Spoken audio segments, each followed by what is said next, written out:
Hello viewers, welcome to my YouTube channel Curiosity Box.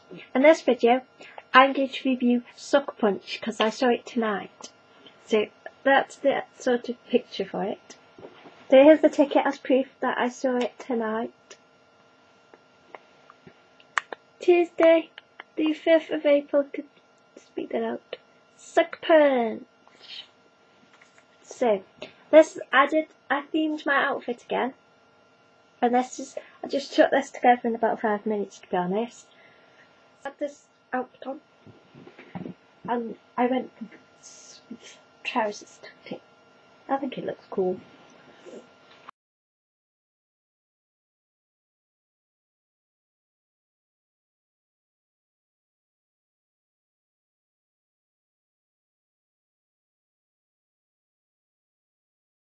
So I thought the first bit was, I liked how it just got past all the boring stuff by just showing the visuals, so I thought that was good.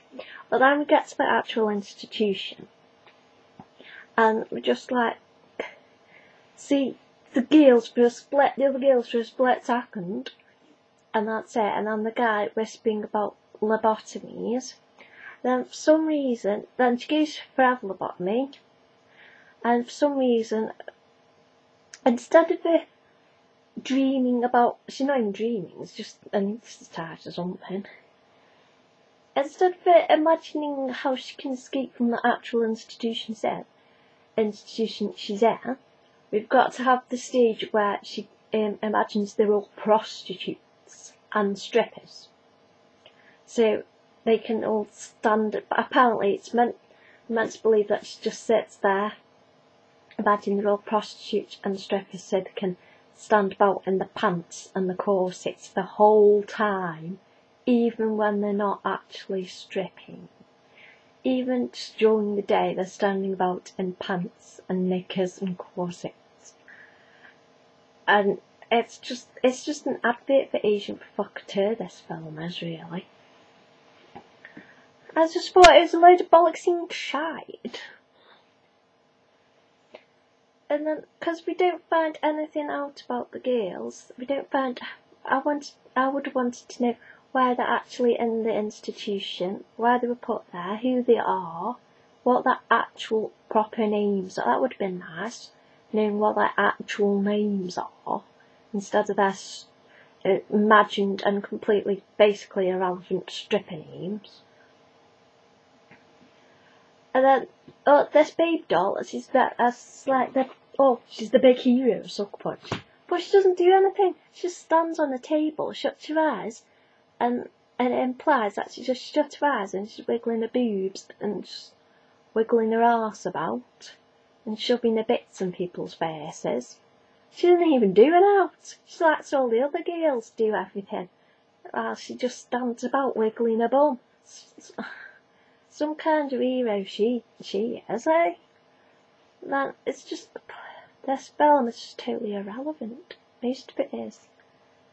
And the guy who's meant to be the nemesis, we don't even know, don't even get to find out who he is or anything. Or we don't even find out anything about the institution. We don't even find out where any of this is set. Whether it's like the 20s or the 30s or the 50s. So we know whether lobotomies were approved of by then, or whether this is some evil institution. It's like there's this voice that's saying, the only person who could fight is you. It's like, the voice. I thought it was like that woman who was playing the music. Thought that was her saying, we all have guardian angel to fight, but I think it makes more sense if it was Sweet Pea doing those voiceover talks, but that wasn't ever made clear. But another there's this woman, when she goes to the other one, she says, I can help you, and then she don't do out. It's just a totally crap movie. It's good to watch for a laugh, but it didn't make any sense. And they seem to have spent all the money on the end credits because suddenly out of nowhere this guy who's been tormenting the girls now, apparently he's some kind of really good singer. And the woman who's meant to be helping him, but doesn't really do anything, she just got a skimpy dress on, she started singing, and this singing this just completely irrelevant to the movie song.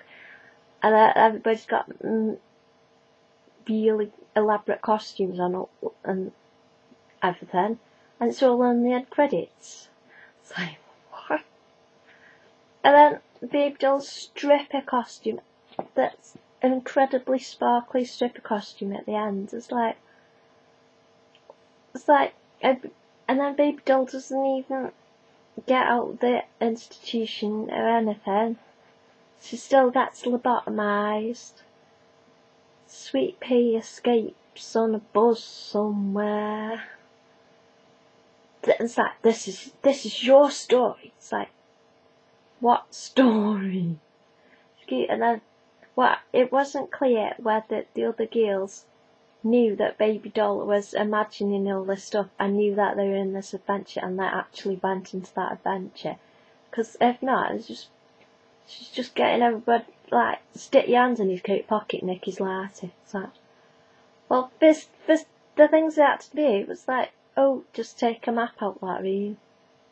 So all they have to do, what the frick? It's just stick your hands in his pocket, Nicky's latte. And all the while Baby Doll's just not helping him or anything, just sat there wiggling her arse about. Or stood there wiggling her arse about. So now, at the start, when she was fighting them big, apparently there were samurai warrior thingies, giants, I thought she'd actually be quite a good Buffy.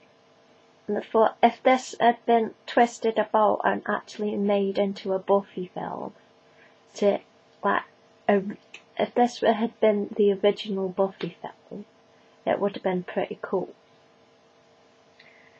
But it's like, and the actual tasks they have to do with the helicopters, it's like, after the third one, right, you've got to go down and fight these robot warriors, and I was like eating my Rebels, eating my chocolates, like, do they have to? It's boring. It's just got so boring about it. And that bit where they fight the dragon, I swear that was recycled from Lord of the Rings, that's a bit of CGI. They just look like the bit from Lord of the Rings. So I think it might have been recycled. But yeah, I'm not disappointed I paid out money to see it, because it was alright, good for a laugh. But it's just none of it made any sense whatsoever. And the claim that it's empowering movie for females, it's for girls. What do I listen? They just stood about in the pants. And apparently they waited to beat the guys in the prostitute world as just to give these guys a dance so they get around. No, none of that just hitting him and kicking him in the bollocks and escaping.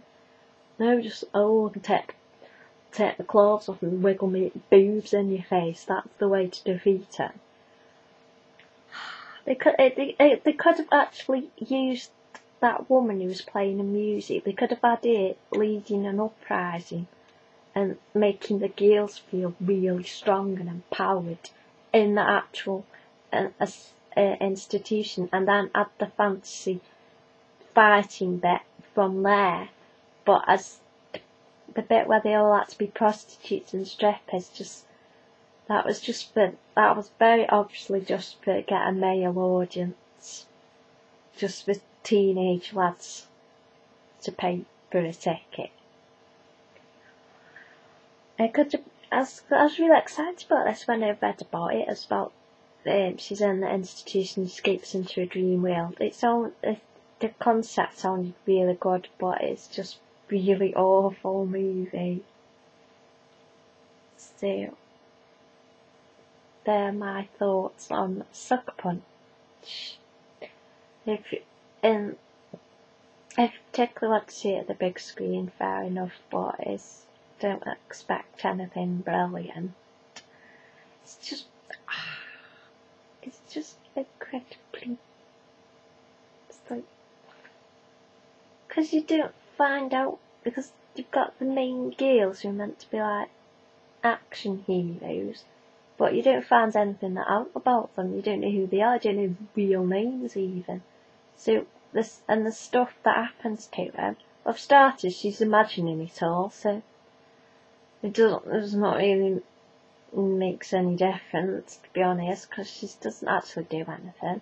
She imagines all them all fighting, but she's still back in the institution, sat in the chair, having a lobotomy. She doesn't actually fight or anything. She doesn't escape, she's still all in her head. So, this world she's in doesn't seem to make much difference. So it's pretty irrelevant, so it's very hard to care about the characters and what happens to them, because we don't actually know who they are. We've never been introduced to them. I think my favourite bit of the movie actually was when Sweet Pea was escaped and she was getting on that bus. I loved her dress, you see, with the little bow on. It was gorgeous dress, that. But that's the only bit I liked in the movie. Was her dress. And then the bus driver was the guy in the helicopter. Like, this didn't really make sense, that. And apparently that's what confused me, because Sweet Pea, was she meant to recognise the guy on the bus? So, but he just tells him to go up and get a robot thing. The guy on the bus isn't going to do much, is he? This just doesn't make any sense. You could have had him. I like the concept and the actual empowering speechy bits. They could have developed something from that, I think, which I would have liked. Which I think would have been really interesting. But it's just a really poor movie. So that's my movie review for Sucker Punch. So I hope you have enjoyed it, and thank you for watching.